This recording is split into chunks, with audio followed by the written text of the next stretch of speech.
Para la disección del cangrejo de mar vamos a necesitar, en primer lugar, una cubeta de disección. No es necesario que su fondo sea de goma, ya que no vamos a fijar el ejemplar al mismo. En lo referente a las herramientas de disección, será básico disponer de unas tijeras de punta lo más fina posible, ya que con ellas realizaremos un corte a lo largo de la superficie dorsal del cefalotórax del cangrejo que nos permitirá acceder a sus órganos internos. Además, será útil disponer de pinzas, igualmente con las puntas lo más finas posibles, ya que con ellas extraeremos los apéndices corporales para su estudio. Es recomendable el uso de guantes para evitar mancharse. El cangrejo de mar común que vamos a diseccionar pertenece a la especie Carcinus menas y es considerada una de las 100 especies con mayor potencial invasor de todo el planeta por la UICN. Presenta una distribución amplia por todo el hemisferio norte, incluyendo el Océano Atlántico y el Pacífico. Esta especie es un artrópodo crustáceo perteneciente a la clase Malacostraca, al orden Decápoda y al infraorden Brachyura. El cangrejo de mar común presenta el cuerpo típicamente aplanado dorsoventralmente, como muchas otras especies de cangrejos, lo que supone una adaptación al medio bentónico que habita. La región más anterior de su cuerpo está constituida por el rostro o acron, la región persegmental propia de los crustáceos, y a continuación del mismo aparece el cefalotórax, un tagma resultante de la fusión de la cabeza con el tórax. Este cefalotórax del cangrejo de mar común forma dorsalmente una cubierta endurecida denominada caparazón, cuyo borde anterior presenta característicamente una serie de dientecillos. Y a nivel ventral también forma otra cubierta que en este caso recibe el nombre de plastrón. Los segmentos que constituyen el cefalotórax, al estar completamente fusionados unos con otros, no son apreciables externamente, sobre todo en la superficie dorsal. En la región más anterior del cefalotórax, como en la mayoría de crustáceos, nos encontramos con los órganos sensoriales, a saber, un par de ojos compuestos, típicamente pedunculados y móviles, un par de anténulas birrámeas de pequeño tamaño alojadas en una especie de fosetas justo bajo el acron, y un par de antenas unirrámeas más largas y aparentes que las anténulas, de aspecto moniliforme.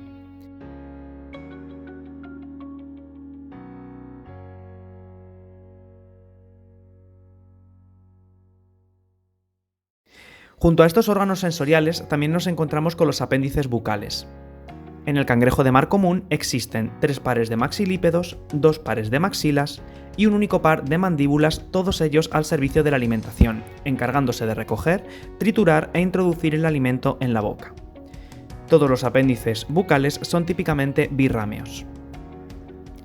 En la región más posterior del cefalotórax nos encontramos con los restantes apéndices torácicos o pereiópodos, a saber, un par de quelípedos, cuyo extremo final se encuentra transformado en poderosas pinzas empleadas para muy diversas funciones, función ofensivo-defensiva, captura de presas, reproducción, etc., así como 4 pares de patas marchadoras.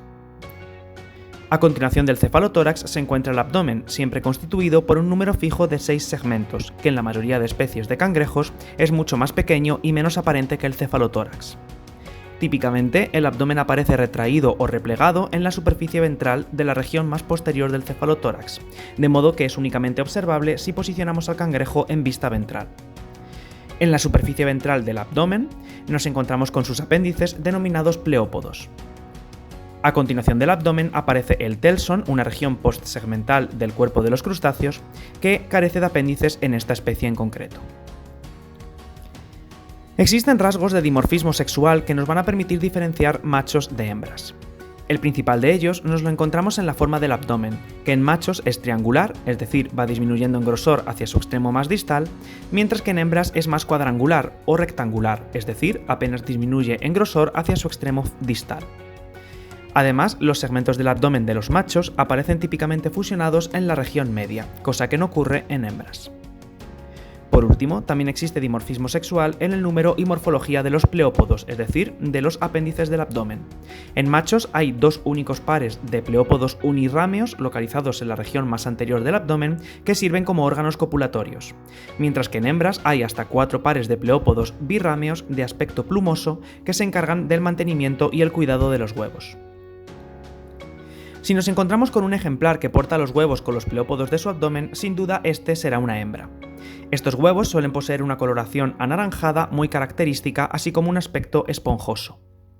No obstante, hay ocasiones en las que podemos encontrarnos con ejemplares de cangrejos que portan en su abdomen algo similar a huevos. Esto, sin embargo, es un parásito perteneciente a la especie Saculina carcini, un crustáceo cirrópodo de aspecto muy modificado.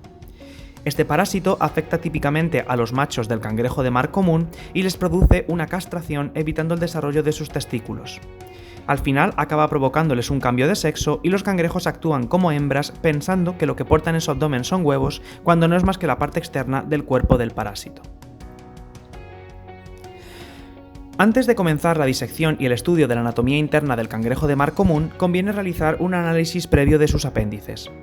Comenzaremos extrayendo los apéndices bucales, de modo que posicionaremos para ello al ejemplar con la superficie ventral visible y a nivel de la región más anterior del cefalotórax, justo bajo los ojos y a ambos lados de la boca, cortamos parte del caparazón con unas tijeras, como marca la línea discontinua de puntos azules de la imagen. De este modo será más fácil extraer sin que se rompan todos los apéndices bucales. Comenzaremos retirando los 3 pares de maxilípedos.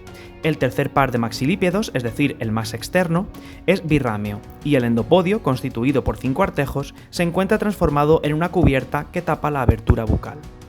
Al mismo tiempo, su parte más basal, constituida por un artejo denominado coxopodito, se encuentra aplanada y ensanchada y porta un epipodito, esto es, una estructura laminar que funciona como branquia. Los 2 pares restantes de maxilípedos son similares morfológicamente al primero, aunque sus exopodios no están transformados en cubiertas. A continuación de los maxilípedos nos encontramos con los 2 pares de maxilas, ambas birrámeas al igual que los maxilípedos. El segundo par de maxilas, es decir, el más externo, es un apéndice aplanado y ensanchado de aspecto lobulado y su exopodio posee un escafognatito, una lámina plana que ayuda a generar corrientes de agua para facilitar el intercambio gaseoso. El primer par de maxilas, esto es, el más interno, es similar morfológicamente al segundo que acabamos de mencionar, pero carece de escafognatito. Finalmente, en la parte más interna del aparato bucal nos encontramos con un único par de mandíbulas birrámeas, muy endurecidas y esclerotizadas, cuya principal característica es que su artejo basal, es decir, el coxopodito, está transformado para cortar y triturar el alimento. Finalizado el estudio de los apéndices bucales, extraeremos el primer par de pereiópodos que están transformados en quelípedos, como hemos mencionado anteriormente. Se trata de apéndices unirrámeos que constan de 6 artejos, a saber, desde la parte más basal hasta la más distal, coxopodito, basiisquiopodito, carpopodito, meropodito, propodito y dactilopodito. El dactilopodito junto con el propodito forma una pinza. Los restantes 4 pares de pereiópodos también son unirrámeos pero carecen de pinza, aunque constan de los mismos artejos que acabamos de mencionar para los quelípedos. En el coxopodito, es decir, el artejo más basal del quinto par de pereiópodos de los machos, nos encontramos con sus orificios genitales, es decir, los gonoporos masculinos, que permiten la salida al exterior del pene, que a su vez permitirá la salida de los espermatozoides. No obstante, este pene no funciona como órgano copulatorio, sino que en la cópula participan los 2 pares de pleópodos del abdomen y el pene simplemente funciona como un orificio de salida de los espermatozoides al exterior. Las hembras, por su parte, poseen los orificios genitales, esto es, los gonoporos femeninos, cerca de la línea medioventral del plastrón torácico. Para comenzar la disección del cangrejo de mar común, posicionaremos al ejemplar en vista dorsal dentro de la cubeta de disección. Con unas tijeras de punta lo más fina posible, comenzaremos una incisión en el borde dorsal del cefalotórax e iremos recorriendo toda la línea externa del mismo como se muestra en la imagen. Una vez acabemos el corte, retiraremos la cubierta del caparazón cefalotorácico con mucho cuidado.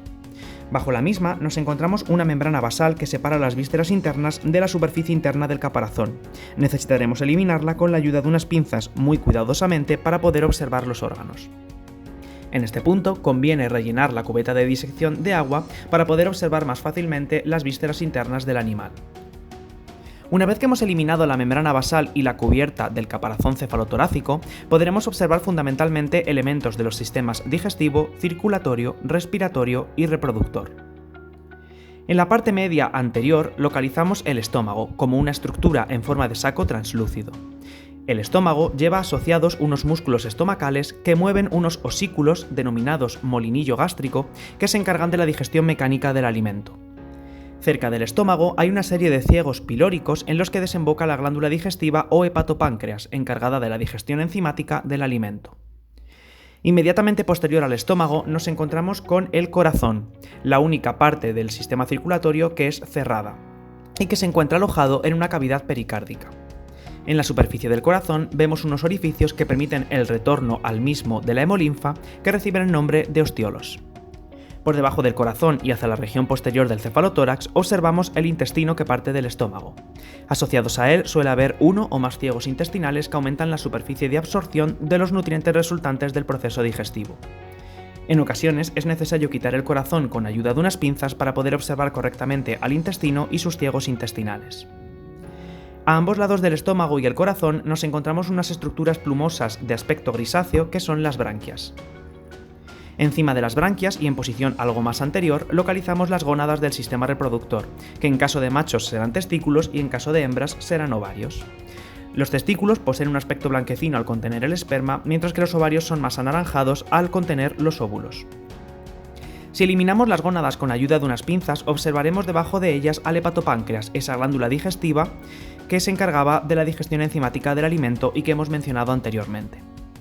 Por último, si eliminamos todos los órganos hasta ahora mencionados con ayuda de unas pinzas, podremos observar en la cara más ventral del cefalotórax algunos elementos del sistema nervioso.